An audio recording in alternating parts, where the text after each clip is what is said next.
Hold on. I gotta check and see. This is the way I have to do it right now because I don't have a microphone for this laptop yet. So we're just gonna have to make do with this for now. Um, I'm gonna check to make sure the mic is still working. Let's see.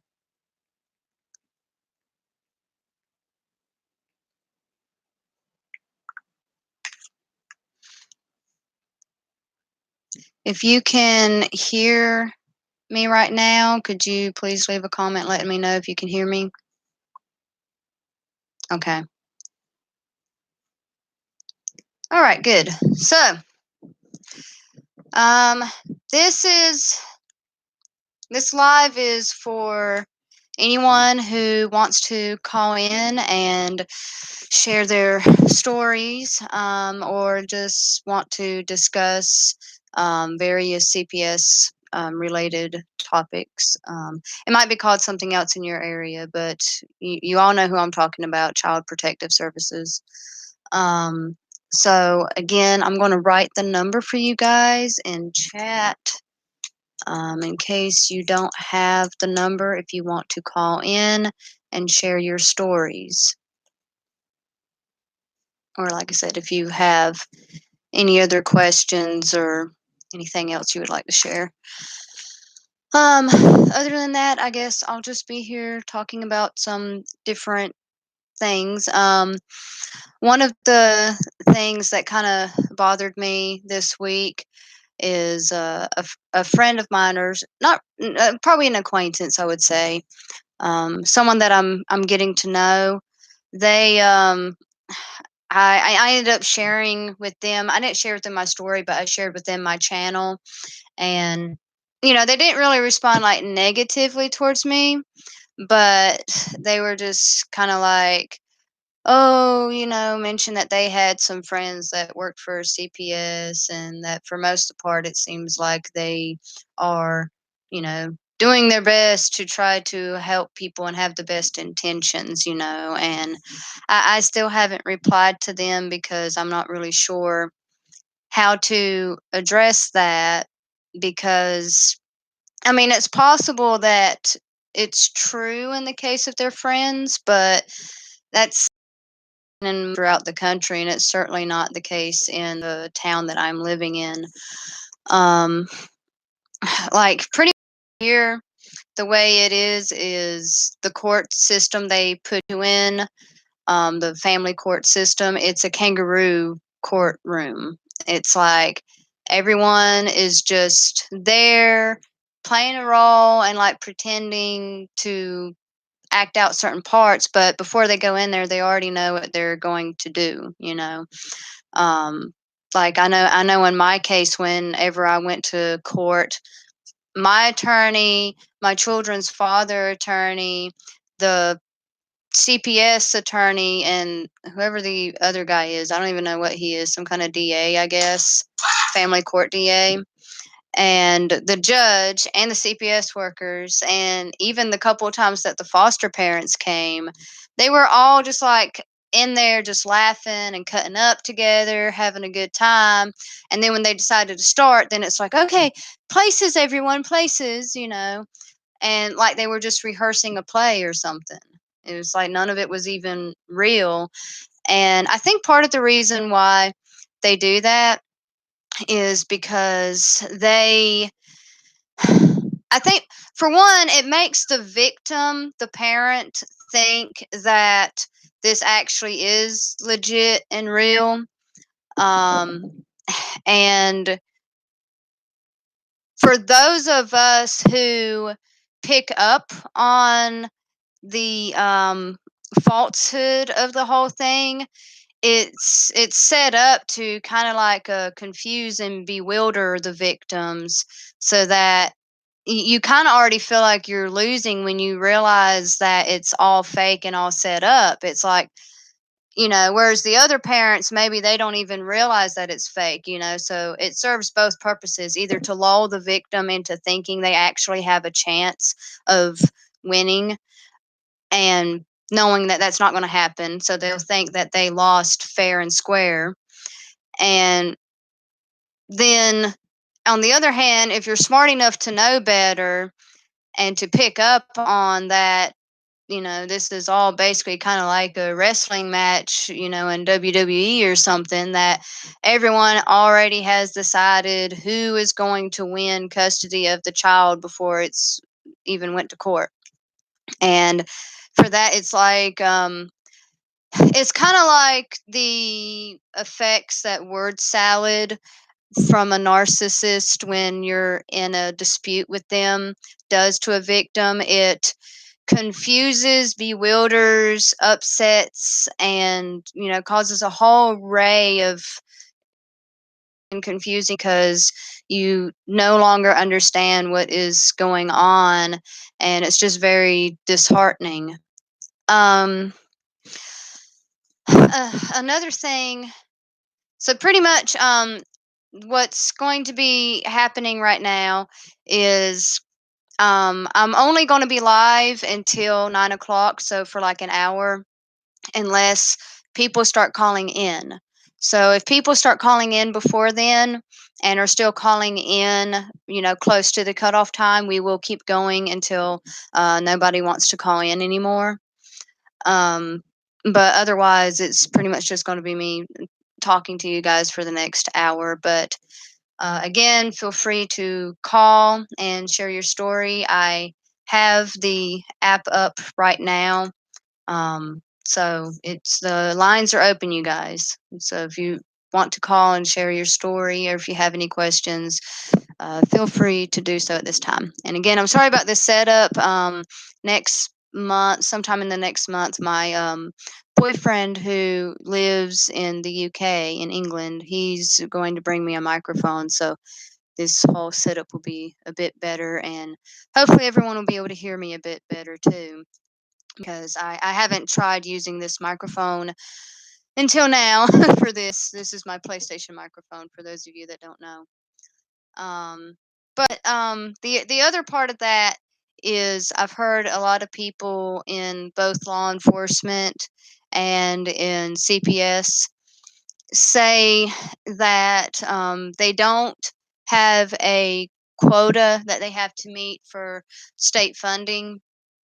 I actually did have a police officer, as far as for traffic tickets, confirm with me. He was a retired state trooper, actually. And he confirmed with me that they don't have a specific number every month they have to get, but you know, but there is a quota of some form being there's a quota of some form that they do have to meet. And I'm just going to give an example with law enforcement. Like, this isn't about law enforcement. I'm going to use the example using law enforcement, and then um, like translate that over into the CPS community or organization, non community organization.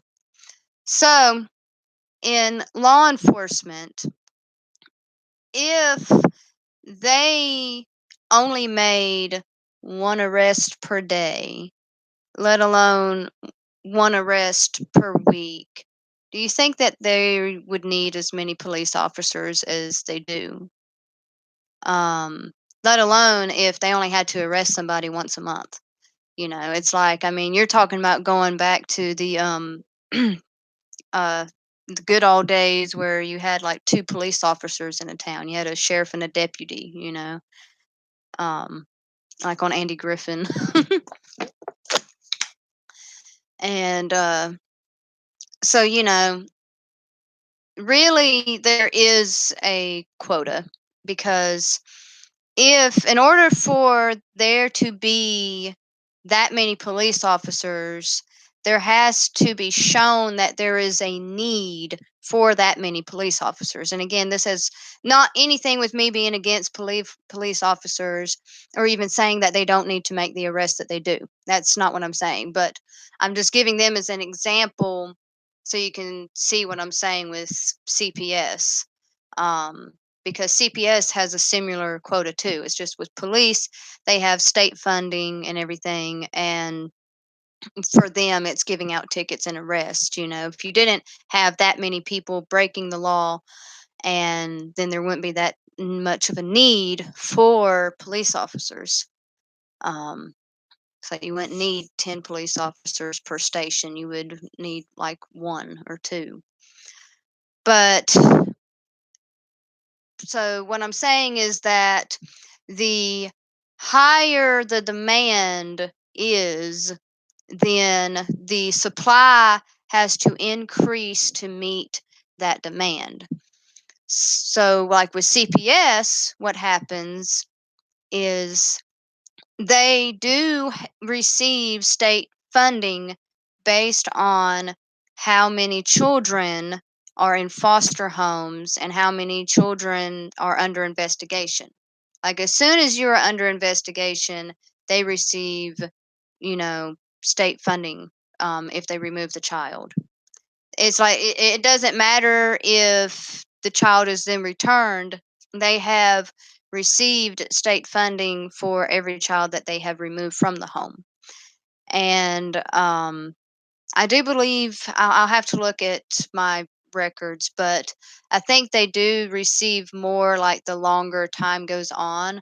But I know for sure they receive more if the child is in foster care rather than in kinship. But they do get some kind of payoff for every child that they remove, just for the act of removing them. And then there's more funding if they have to be in foster care. And then the caseworkers themselves, I've actually had people who used to work for CPS confirm this with me, that they receive bonuses for every child that they adopt out, which I really feel like it shouldn't be that way. I feel like it should be the opposite. I feel like cannot meet a if you cannot meet the requirements for reunification, then I believe that that should reflect badly on you. Like you shouldn't be a good CPS worker because you adopted out so many children, but that's the way that it is. It's like you should be a good CPS worker because of how many families you healed and actually helped out. But that's not how it works. It works the opposite way, and it simply shouldn't be that way. Like we should be giving bonuses to CPS workers who successfully reunified a child with their family versus giving them bonuses for adopting out a child to strangers. But that's not what happens. And so, again, like I said, the higher the demand, so the more children they are taking, the more money is required from the state and the federal government to give these organizations. So even though there isn't a so-called quota that they have to meet, they do have to show that there is a reason for them to have their jobs. And so they have to take children, maybe not a specific number, but they have to be taking children enough to show that there is a need to have all of these programs that they have and for them to get bonuses and such. Um, does anybody have any questions? Like, if you don't feel comfortable with calling in, you can leave it in the chat if you wish.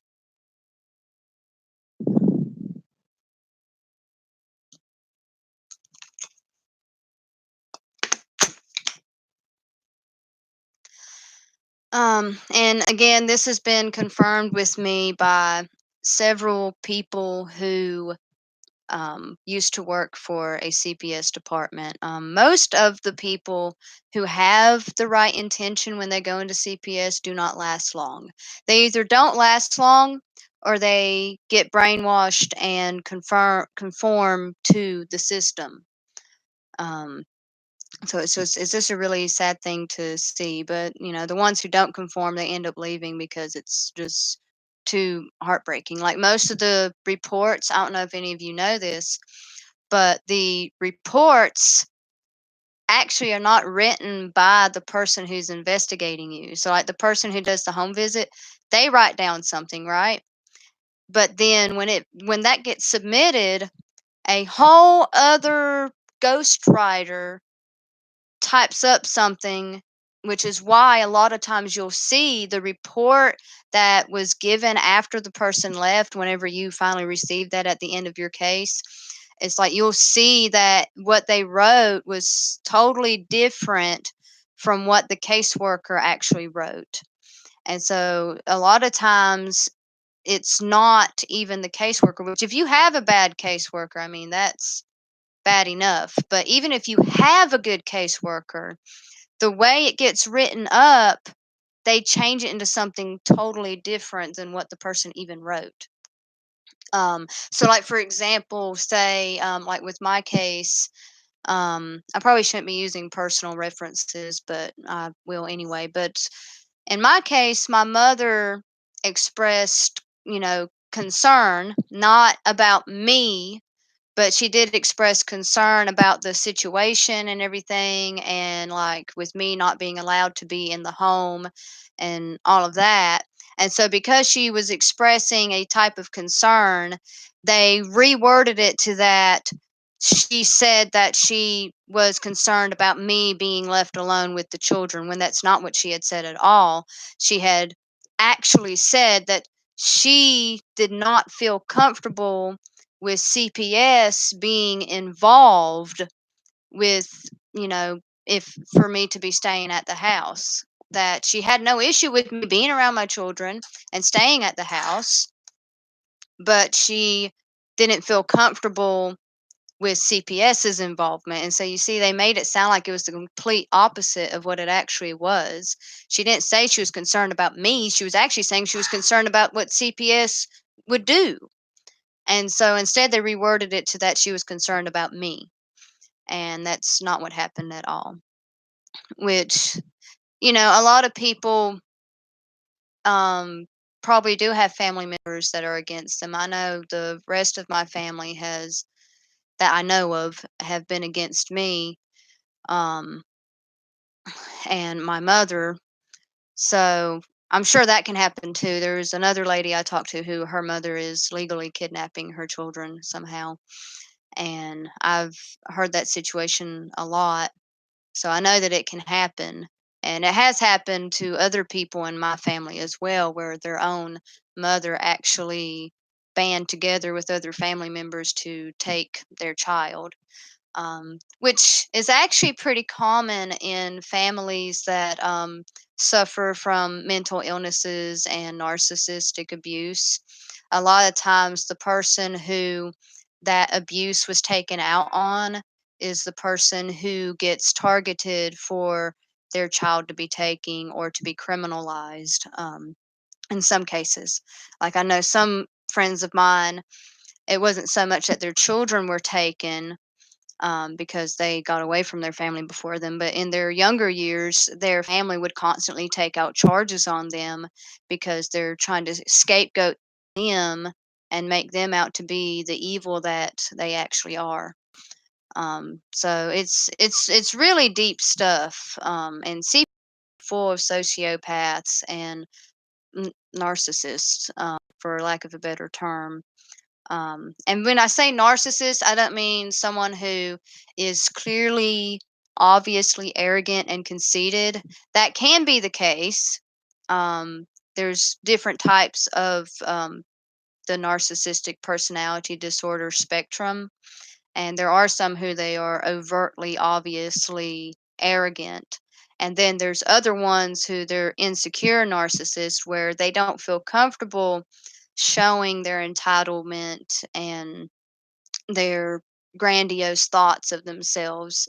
And they they play a role and try to get people to like them and side with them and everything.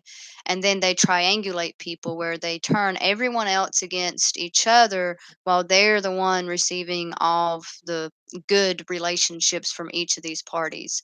um, my grandmother is actually one of the people that's that way. And then two, with sociopaths, I don't know if I think I did share this in one of my videos, that sociopaths are people who lack empathy.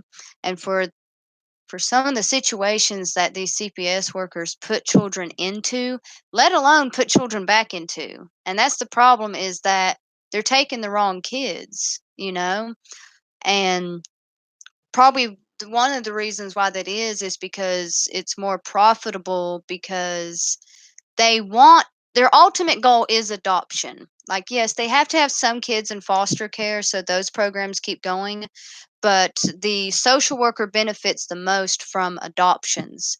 And the thing is if children have problems, they're not going to be easy to adopt out. They're going to be stuck in the foster care system for the rest of their life, most likely. So that's one reason why they try to get them young before, problems are apparent. A lot of times, children that are adopted at a young age end up acting out much later in life, which in some ways I think is actually worse. But so they either try to get them when they're really young or they try to get children that are from a loved family. Now, they do have to take some abused children from like severe, grossly neglected situations because they have to have proof as to why they do that. And so they set a standard, like they have their poster child of like, oh, this person was left locked in their room for months on end without enough food and water. And, they're 14 years old and they weigh 40 pounds. They have to have those situations as an excuse to take from, other people who are not abusing or neglecting their children at all.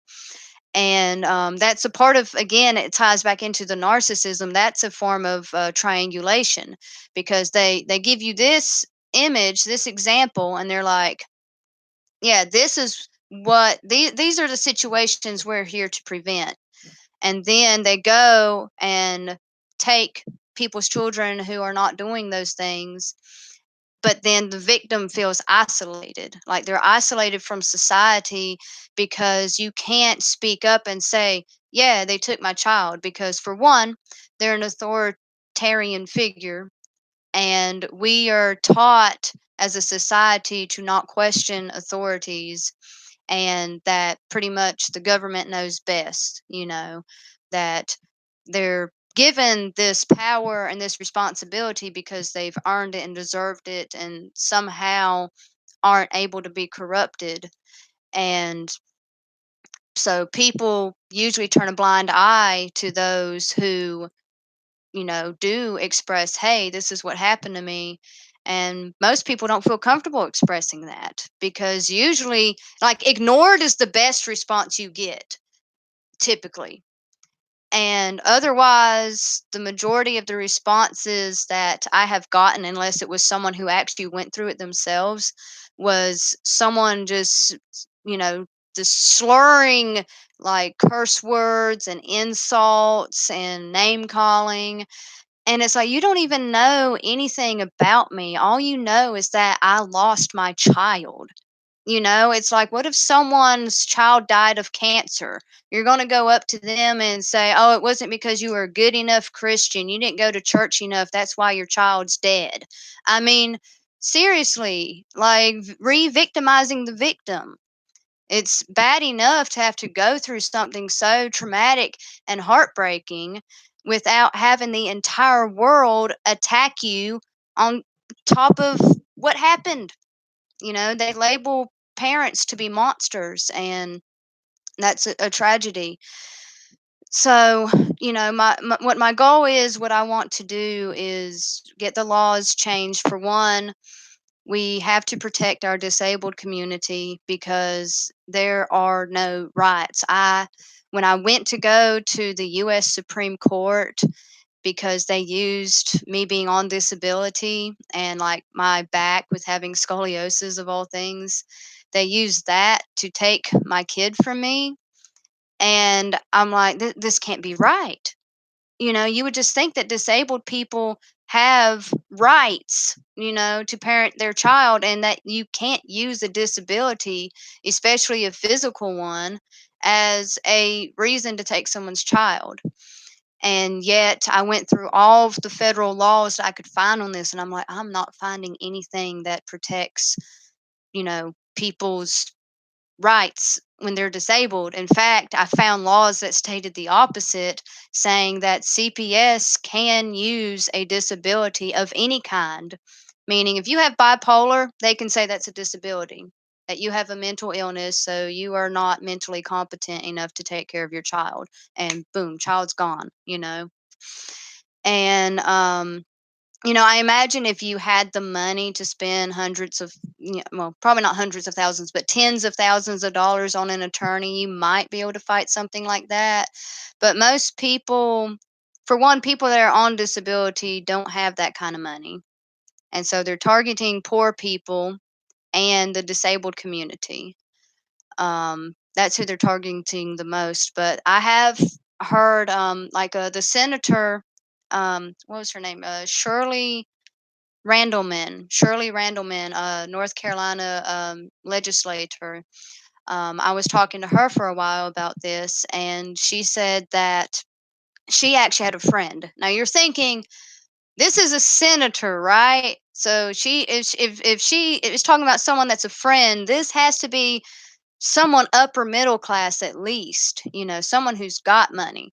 And she was saying that it was his daughter who had been targeted, and that he had spent, hundreds of thousands of dollars fighting for her to get her children back. And it had been years of just this trying to fight to get her kids back. And the last time I talked to her, he still hadn't got his children back, or his grandchildren back. Um, so yeah, like once they decide that they want your child, you are in trouble. Um, I was fortunate the first couple times someone had ever called CPS on me, it was pretty much an open and shut case. Like the caseworker came in, they seen there is no problem here. It's just another one of those, petty redneck, small town things where someone's just being petty and they got mad because you cut them off in traffic or something, or they're jealous because you had a baby and they can't have one because they're 15, and they seen that there was no problem. But like I said, I didn't get that fortunate the third time. And by then it had ended up, because of the situation I was in, mentally, emotionally, it had went into the next stage. And most of the time, once you get into that next stage, which it only takes about 6 months to get into that next stage, and it depends on how much of a list they want you to check off. Which what happened with me is I went through their reunification list and did everything, and then they added like 3 or 4 other things which cost a lot of money, and they didn't offer to pay for it. So you would think that if they're demanding for you to take a $400 test, that they would at least cover the charges, especially if they're going to demand that you go to a specific one, instead of, it's like I went to several places and they were like, "Yeah, that we'll do it," and they would even do it for less, and they're like, "Yeah, that we'll do this for you." Go back to CPS with their name. "No, you got to go to this person." "Well, I don't want to go to who you're recommending." Well, you know, every person I would bring to them, they'd say, "No, it's got to be this person." And you go there, and that person then reassures you that, "Oh, yeah, no, I don't have anything to do with CPS. Da, da, da." And come to find out, her stuff must have been ghost written too, because there was a whole bunch of stuff where it was saying that I said things that I didn't say. And I think that the reason why that was wrote the way it was to try to say that I was mentally incompetent or something, because it's like, "Oh, she don't even remember what she said." And I'm like, "Yes, I do remember what I said. I should have started recording then, but I did not. I didn't realize just how much in trouble that I really was, because like I said, I had two, well, positive is not really the right word, experiences with them beforehand, where it's like, okay, well, they see that I'm a good parent. It's an open shut case. They see my child's fed, clothed. I have my mother to support me. Even though, yes, I am poor and I am disabled, my mother, is middle class, and she is more than willing to help me with my children. Like I wasn't even like, we barely found out my son was a boy, and she spent $300 in clothes on him at J.C. Penney and Belk's. And I'm like, So even though I am poor, I had a mother who at least supported me financially, and helped me with my kids. But once I got a caseworker who she decided that she wanted my children, which I think a part of it may have been, sorry about that. I have notifications going off. I still haven't received any phone calls. I'm starting to worry that the number's not working or something, even though the app's open. Um, Sorry, what was I saying? Oh, but well, like I said, I think that a lot of times it just depends on the caseworker because I had two good interactions with caseworker before. And even in the beginning stage, that last time that someone had called, the first person seemed like she was more cooperative, but I ended up being in jail and I was homeless. Like there was a lot of stuff that was going on, and they're demanding that I get a place to try to fight for my kids. And I'm like, well, y'all took the place that I had. I was living with my mama because I had went through this separation where I had all these bills I had to pay and all this debt that I was in, and I was going to school full time with two kids. Of course, I was at my mama's. I couldn't afford to pay rent on one person's income, let alone it being a disabled person's income. And so, they took the place I had to live and then told me, hey, go get you a place to live, which it is surprisingly expensive to be homeless. Um, Food costs a lot more because you're not able to cook. You have to have ready to eat meals, and a lot of times it's not really the best stuff either, so you're not really feeling the best either. Um, but anyway, like I said, some time, and it took me some time because of being in that situation for me to get my head straight because I did have a mental breakdown when that happened, when I ended up being in jail. And like I think I was on the verge of one because of the separation anyway and the stress of not having enough help physically with my kids. But after being locked up with criminal charges and being told that I couldn't go home to my children, I ended up just going through this spell for like 6 months where I didn't even want to live. And I kept debating on, should I fight for my kids, should I try, and I was like, so part of the time I would be looking for places and trying to figure out how can I afford a place, on this income. My credit's ruined. I had good credit and my credit ended up being ruined because I could not afford to pay any of the debts that I owed. And on top of that, having, when you're homeless, you're more likely to be stolen from. So I had that stuff happening too, people stealing from you. One person, the first month, like right after this happened with my kids, someone stole my entire paycheck because my bank account had to be shut down where someone was trying to get money out of my account illegally. That wasn't me, and somehow had gotten my account numbers and was trying to make withdrawals from my account in another country. And so they shut down my account and gave me all of my money in cash. And somehow, I don't know how, because I had watched my purse the entire time. And it seemed like I had literally just set it down, walked out the room, remembered my purse, ran back and got it, and all of my money was gone. So, yeah. And it's very stressful living that lifestyle too.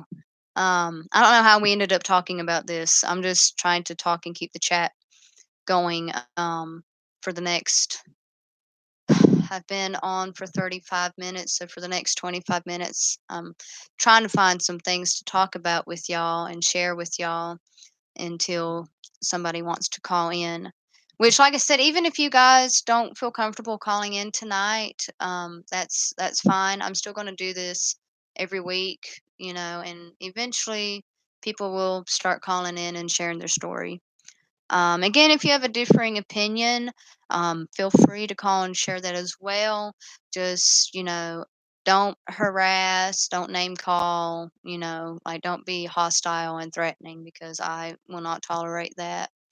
I've had to set that rule because I've had people in the comments saying all kinds of crazy things and just using like awful words. Like you just can't believe that someone would viciously attack another person like that. But that what do they call that?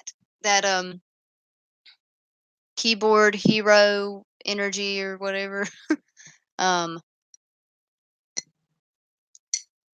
Keyboard warrior. I think that's what it's called. Is it me or is my camera clearer on this side than the other side? Oh my gosh. Did that make it better or did that make it worse? No, for some reason it's just clearer. I wonder if it's because of this glare from the TV. No, that literally didn't do anything at all. Okay. I don't know why it's just blurry right here in the center where I'm trying to be at because I go to this side and see myself clearly. Um, but yeah, so while I was homeless, um, like I said, I would go back and forth between like I would try for a little while. And to make it worse, I had started drinking to cope with the pain. And then, like I said, every day I was dealing with being suicidal because I would keep coming back to the thought of that. Why even put my kids through this? Like if I wasn't alive right now, then, them and my mom would be better off, like she would get custody of them and everything would be fine. And so I would go back and forth for about 6 months at the beginning of it between, okay, let's try to find a place, and seeing that everything was too high for me to get. Like I was making $650 a month at the time, I think. It was 700 or less is what I was making at the time. And places I was seeing were $800 a month for like one bedroom. And I needed to find a place that had three bedroom. Even though my children were at the age that they could have shared a room because my son was 2.5 and my daughter was like 9 months old. And so I could have let them share a room. Even legally, like legally speaking, they can share a room at that age. But the caseworker that I ended up getting during this transition, which the first one wasn't around very long. It seemed like she was only there for like the first month, and then it went on to someone else, and she was like, "No, gotta have three bedrooms. They gotta have their own rooms." So I'm like, "Okay." So that just cost a whole lot more than two bedrooms, but okay, we'll get three bedrooms. And I didn't see the point. The few places I did find that was one bedroom for like $500 a month, I didn't see the point in getting myself a place that my children couldn't come to. And so there's this constant going back and forth between like, well, I have to be homeless so I can try to save money, and then that not being able to happen because I was homeless and it cost a lot to be homeless, and then trying to find a place and just the area I was at because I was out of the county, it was no way I was going to be able to find a place.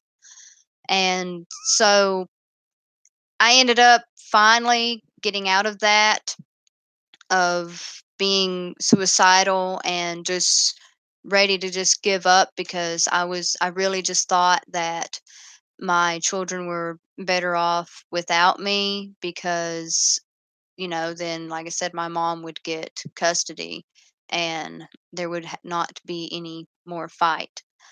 But I think I was kind of in that mindset, truthfully, about 2 months afterwards. But there was something that happened to me when I was homeless and it traumatized me. And then I ended up in jail for a month.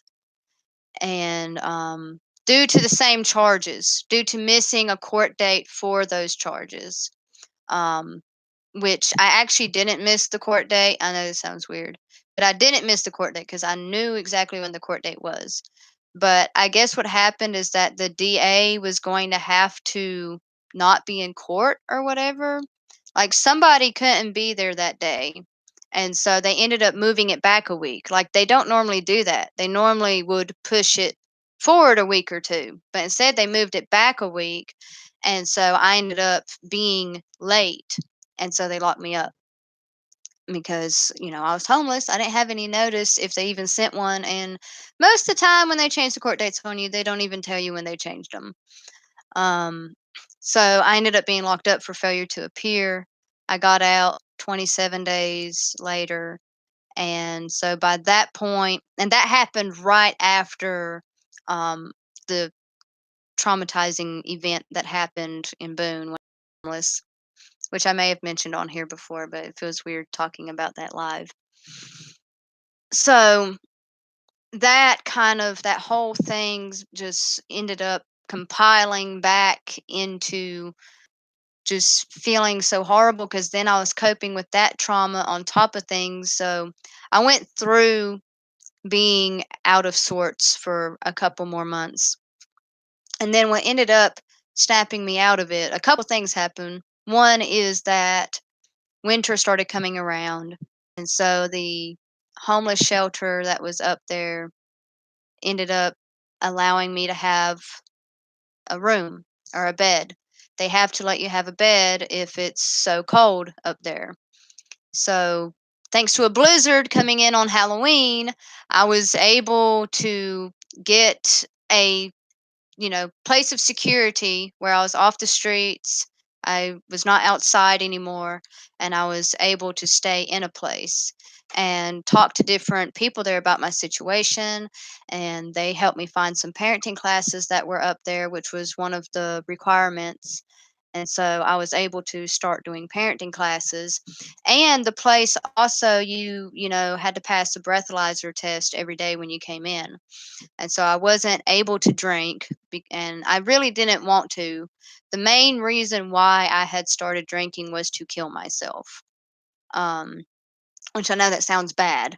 It was either to numb the pain of what I was going through and just go through the motions of everything, or to kill myself. That was pretty much the goal at some points, was to do that, because I was too much of a coward to do it any other way. But fortunately, that didn't happen. And so I ended up was allowed to go into the homeless shelter, and that kind of got me to where my head started to clear out. I was starting to be able to think more straight, because apparently it takes a lot longer than one day of not drinking for your mind to start to come back to you. And thankfully, I hadn't been drinking but a few months, so it didn't take long. We're talking about like the first week. I was like, "Oh my goodness, what was I thinking?" That why time? Oh my goodness, like I know now what I need to do. So I started taking the parenting classes, and I found out that my children's father and his girlfriend, whatever she was trying to get my kids, and I was like, "Oh no." Like I cannot accept that. No. Like, yeah, they'd have a roof over their head. That's about it.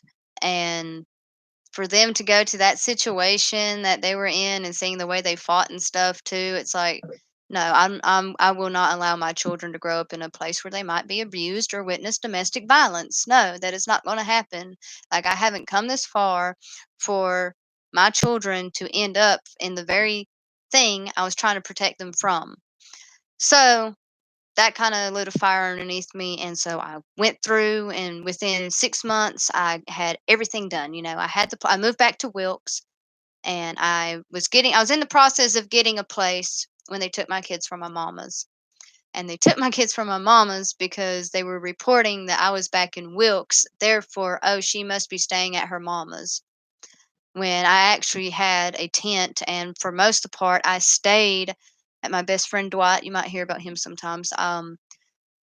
The man that I was dating at the time was his brother, but Dwight is my best friend, and he was my friend at the time, and we ended up I was staying at his place most of the time, and so but they used what it was is this ended up being the 3rd caseworker, and this caseworker 3.5 weeks before she came and took the kids out of my mom's home is she told me to my face that she was for adoption, that she was not for reunification, and that no matter what I did, she was going to recommend adoption. Because I even asked her, I was like, well, what if I get the program done in time? Because it really the only thing I needed to do was get a place, and I was already talking to someone about getting a place that was reasonably priced. It was $300 a month for 3 bedrooms. You don't get a better deal than that.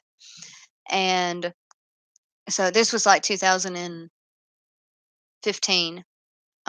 So this has been a few years ago. I can't find a place that cheap now. But and she laughed at me. Like I was just in shock. And that's what I'm saying. I should have recorded all this stuff. Um because later on they used me recording to take my kids. But if I would have been recording that whole time and I would have just kept it to myself, then I would have so much evidence of the things that they did. But I didn't realize the game that I was playing. I did not realize what I needed to do, and unfortunately paid the price for that. Um so yeah, guys, just it's rough. So we need to change the laws. There has to be higher requirements for them to remove children. They're already supposed to only be removing children in the most extreme of situations, but based on their numbers, that is certainly not the case. And the sad thing is the children, like in my area, who they have drug addicted parents, which are a lot of the parents here, and they're going to places. I wouldn't even say like they may not even be being abused, but they're definitely being neglected, and they're definitely being exposed to drug use at an early age, and they will keep putting those children back in that situation. And you have no idea how angry I used to be because of that, because I'm like, I don't do anything at all. I went through a period right after I lost my kids where I drank because I was suicidal and depressed. But as soon as I quit that, there was nothing else that I did. I smoked cigarettes. And you know how I smoked cigarettes? I smoked cigarettes outside. I didn't smoke cigarettes in the car. And, that was the only vice I really had. And other than that, I mean, I had been studying psychology and child development for most of my life up to that point. And I had done so to like everything they said in the parenting class. I'm like, man, I learned all this stuff before I even had kids. Which I will say, I don't know how much you guys agree with this. I really think that would be a good idea for people to start doing is for them to have to take parenting classes if they want to have children. And it should be state funded. Like you shouldn't have to pay for it. They should, it should I feel like it should be required before CPS involvement ever happens for people to, who are pregnant or planning to become pregnant to have to take parenting classes. Because they do teach you a lot of good things in those classes. But for me, the stuff I learned was like before I even had my son, because I had been planning to have my son for a very long time. And I wanted to go buy the book, so to speak, which you have to bend things and use your own discretion, and every child is different, so certain things work better on certain children. Um, but I don't believe in physical punishment. That's another thing. I have never believed in physical punishment. I think that and I don't judge anyone for using that because I was spanked growing up, very, very infrequently. Like I could probably count on one hand how many times I was spanked as a child. And it didn't, maybe two hands. And it didn't have any effect on me, like my parents, mainly my mother was the one who did it, because she didn't want my dad to. She felt more comfortable with it being her because she's like that. She knew how much force she was using and everything, and didn't. She didn't want me to be abused because she was severely abused as like severely abused as a child. She was actually told that she would probably never have children because of how severely abused she was as a child. And yet that is the woman who has access to my kids now, you know. Um the one who allowed my mother to be so abused that she couldn't have children for many years. Um yeah. So, yeah. I don't believe in physical discipline. And the reason why is because I study psychology is I feel like it creates a not for me. Like for me, I was a very special child. I felt like whatever I did was worth the spanking I got. But I mean, I didn't get that severe of a spanking. It's like it stung a little bit for a minute, and then I was off and forgot about it. So spanking didn't work on me, and grounding and stuff didn't work on me because I liked being left alone in my room to read books. Now, if she would have took all of my books from me, that would have been something. Um, but yeah, pretty much like my mom learned that pretty quick too, and so that's probably another reason why I wasn't spanked much after a certain age, and I hardly was before that either. But in general, for most children, I believe that it creates a feeling of hopelessness, and it also sends the message that it's especially if like you are disciplining them for being violent, how much sense does that make that like so they hit someone so you hit them as punishment. So pretty much what that tells the child then is that it's okay to hit someone else if they are much weaker and smaller than you. And that's the feeling, that's why I don't like doing it. Is I don't want, for one, I don't want them to feel helpless and vulnerable and not have any sort of control over their life. Like, even as far as their discipline, I would like for them to have a voice as far as how they think they should be disciplined. Um, and it doesn't mean you let the child get their way, and but you want them to actually think about what they did. That's why I like time out best, especially when they're really young, which that does require some level of physical force in the beginning, which for me it was just being patient enough to keep putting them back in the corner until they stopped trying to get up. Whereas what the CPS worker did, oh my goodness. If I would have been a much larger woman and wouldn't have been so afraid of her, I would have knocked her flat out for what she did to me and my son, because she she was much bigger than me. And this wasn't my caseworker, but the visitor who was the visiting supervisor who was very similar to my caseworker, and they were like best buds. Um what she ended up doing to me was she sat my son down. This was her idea of timeout, which was to, because I started to do it my way, and she was actually the one telling me to discipline my son, and I'm like, he's really not done anything for me to want to discipline him, but okay, I'll you know put him in timeout.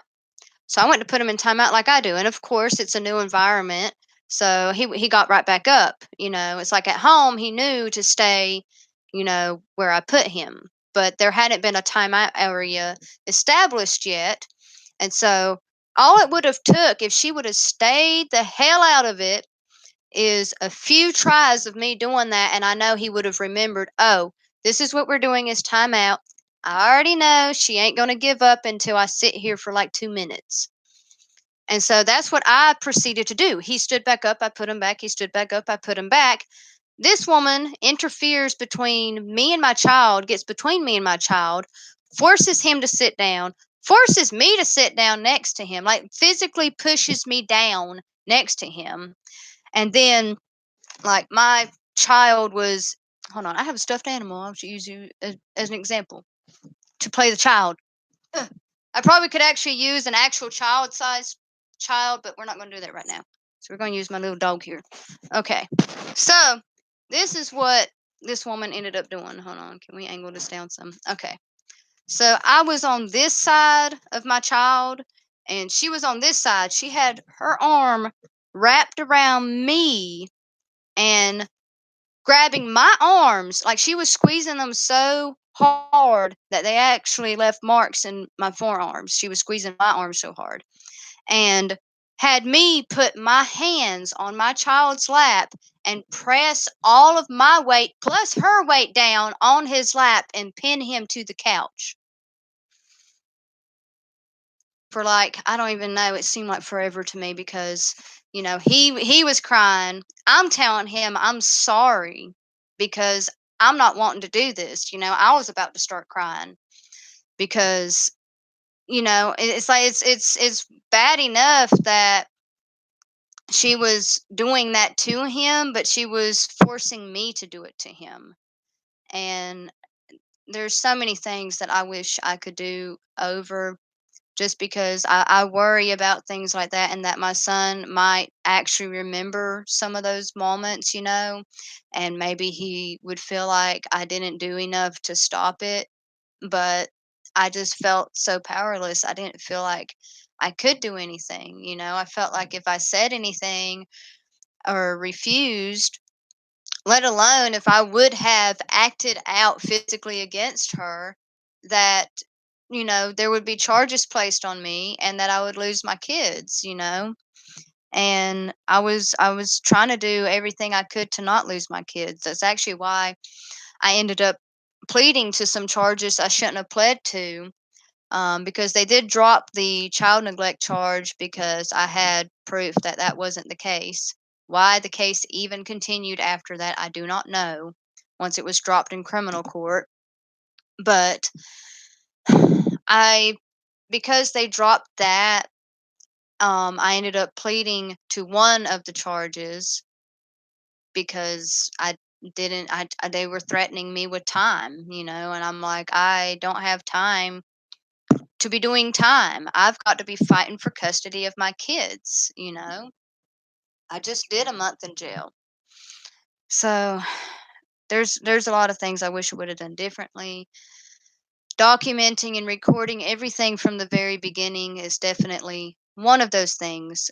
So I would highly suggest that you do that from the first moment that you even realize that the law or CPS might be involved. Make sure you record it. And in the state of North Carolina, they do not have to know that you are recording them. As long as you are a participant of the conversation, like if you are recording your own conversation, they do not have to know that you are recording them. But again, that is North Carolina laws. Your state may be different. So, look up the recording laws in your state. I would highly suggest doing that. Um, but yeah, it looks like we've been on here about just about an hour. Um, if anybody wants to call in, now is the time. If you want to leave a comment, I will try to respond to your comment if you do not feel comfortable with your voice being aired. Um, you can also text this number as well if you would like to, and I have the number in the chat. So if anyone would like to text, call in, leave a comment, feel free to do so. Ask me a question. I will do my best to answer it as transparently and cohesively as possible. Coherently, that was the word I was trying to think of, not cohesive. Cohesive is something totally different.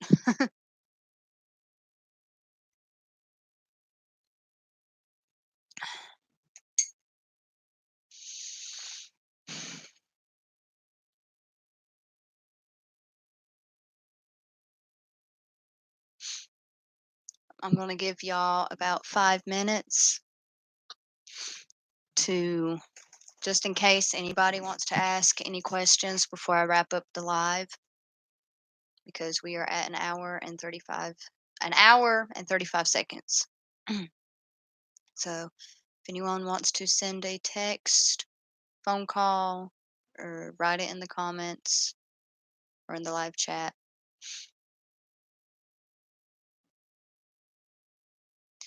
I would say that's one of the reasons why I've had a hard time. I have other channels too, like I've mentioned. I have a spiritual channel, um, which I'm thinking about changing the name of, because it seems to be kind of hard to find under the name that it's under. Um, but I have a spiritual channel as well, and another channel that's for entertainment, which neither one of those channels knows anything about this channel. And for now, I'm probably going to keep it that way, at least until sometime next year. Uh, like I said, I'm in school full time, so I'm going to try to do this every Monday. And if this isn't a good time for y'all, let me know. If you need it to be earlier in the day. I don't think I will do them later in the day, like I said, unless we're getting a lot of calls. Um, but I'm going to do it either at this time every week or earlier. So if any of you guys need it to be earlier, like 6 p.m., 7 p.m., something like that, um, we're going to play around with the times until we find a good time for y'all. And so yeah, just let me know what would be a better time for y'all if you happen to miss this live and you want to be a part of the lives. Just let me know. You can message me on Facebook, leave a post in the group or comment on one of my posts letting me know. Leave a comment on this video once it goes up. I'm pretty sure this live should be saved. I'm pretty sure that it gets saved afterwards. I know before you had to have a specific setting to actually save it, but I think it automatically saves now. Um, But yeah, just let me know if y'all need this to be an hour earlier. Again, this is really late in the evening for me. I'm trying to change my schedule where I go to bed by midnight just so I have more daylight hours where businesses are actually open, so I have more time to get errands done in the morning. Especially because it takes me a while to wake up when I first get up. And so, if we need to do them earlier, we will do them earlier. Um, but I will let you guys know every week what time to expect it at. And if I forget to message a time, it'll be at the same time it was this week. Okay, so 8 p.m. unless I notify y'all in the group chats, which I will try to do so over the weekend before. So either Saturday or Sunday before the live. I will let you guys know what time we will be doing it. Um, and yeah, hopefully this goes pretty well. Like I said, I'm gonna keep doing it until you guys start calling and continue to, that was badly worded, and continue to do so after you guys call. But I'm not gonna give up. I know there's a lot of people who want to share their story. And this isn't the only thing I'm going to do on this channel either. But like I said, I have two other channels and I am in school full time. Um, and I'm also doing some filmmaking stuff on the side. Like this Friday, I will be in a commercial. So that's going to be my entire day. Friday is doing the commercial for one of the local businesses here. Um, So yeah. Um, but I will definitely at least be doing these lives every single week. Hopefully, though, we will be able to get some other kind of video content out for you guys as well. Um, but yeah, do any of you have any questions? Because the 5 minutes is up. So, any of you guys have questions? We'll give it to the next. My timer went forward and then went backwards and went back forward. That was weird. Um, but yeah, that's one reason why I'm ending this video. Seriously, in the next minute, I'm ending. But I want to say one last thing is that I this is one reason why it's been hard for me to share my story, and then two, to give advice to people or to share my opinion about things, because throughout my life, especially the last 10 years of my life, my perception on reality and my opinions about things have changed dramatically, and they're always growing and evolving the more that I learn about reality and the more that I grow and mature as a person. And so I'm really sometimes I'm afraid to share my opinion on things, because I'm afraid that I'll say something now and then I'll say something different in the future, and then that will be used against me if I contradict myself in some way. But I'm just trying to get over that fear and just share my thoughts and opinions as they are at the time, acknowledging that they may change, because everyone does over time, or should. I really feel like you should if you don't. So, anyway, guys, this was the first live. I hope you guys enjoyed it. If so, or if not, let me know why. Let me know what you liked about it. Let me know what you didn't like about it. And, as always, share the video, spread awareness, talk to other people. Um, and if you are someone who has experienced this loss or is fighting CPS right now, we do have Facebook groups. I will try to link those into the comments. I think I have another video I got to link them to as well. Anyway, I will link the Facebook groups to this video and the announcement video I did earlier this week as well. So just look in the comments after this post, and we'll have those Facebook groups. Life After Loss is for people who is beyond reunification, who may never see their children again. And we also have the Amanda Brown CPS Reform Facebook group, which is really is for parents fighting CPS, but really it's for anybody who wants to support the cause of CPS being reformed, people who care about children and disabled people and are willing to take up, you know, the fight with us. Um, We won't say fight. That sounds negative and violent. Movement.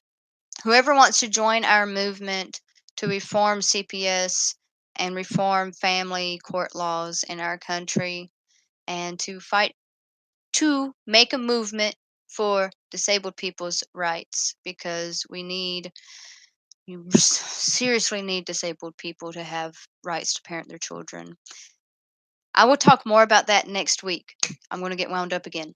I'll try to be more prepared. I'm going to make some notes for next week when I get off here. So we have some general topics I'll try to stick to. So next week we will try to address and talk about the what specifically I think needs to change in law, and like some ideas that I have on how CPS could function better as an organization, and maybe also to some ideas of what we can do to try to make this movement happen. Um, Again, mainly spreading awareness is one, but there's got to be other things that we can do to get these people to change the laws. So for now, I'm going to get off here. It's 10 minutes after. So I hope you guys are having a good night. And if you have lost your children, I am so sorry for you. And I am praying for you to have healing and recovery in your heart for that tragedy that you suffered. And I wish you the absolute best in life that you can ever experience. Life isn't over, it's just beginning. So you still have a lot to live for, even though it doesn't feel like it. And I hope that you will find something that makes you believe that too. So, thank you guys. I will see you next week. Bye.